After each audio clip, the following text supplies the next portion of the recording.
Hey, it's Pastor Ryan for the Faith Formation video for the story of Lazarus and the rich man.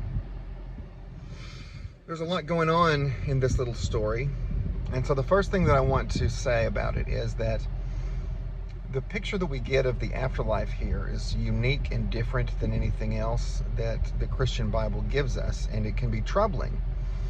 But remember that whatever else Jesus is doing is he's giving a parable, and so drawing direct connections between the description of the afterlife and what our Christian understanding of that is, which comes from the Bible.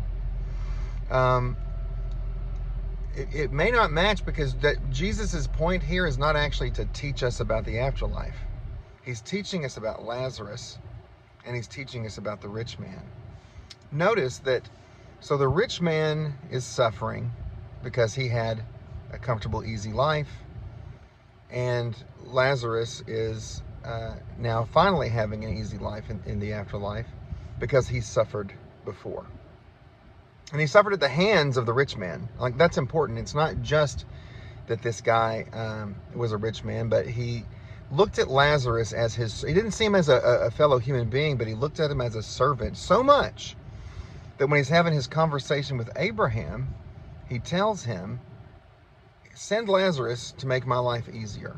He cannot see Lazarus as anything other than a servant. But Abraham does not see him as a servant in this parable. God does not see him as a servant of the rich man, but as a child of his own. And he says, well, then if Lazarus can't come and help me, the rich man says, send him, because I've still got 5 brothers and they're as corrupt as I am, is the implication. They need to know that they need to treat their lessers. They need to treat poor people better. And Abraham's response is they have Moses and the prophets, which is sort of like Bible talk for the Bible. Moses and the prophets is a phrase that they use for what we would now just call the Bible. There's a lot of places the Bible doesn't speak with one voice. Some places it sort of argues with itself a little bit, which I think is healthy and good. But one place that it does speak pretty unanimously is that your responsibility, everyone's responsibility, is to be kind to those who have less and to see them as people, as brothers and sisters, not as objects to control or to manipulate. They're people with the same dignity that we have. And that's what the rich man still didn't get.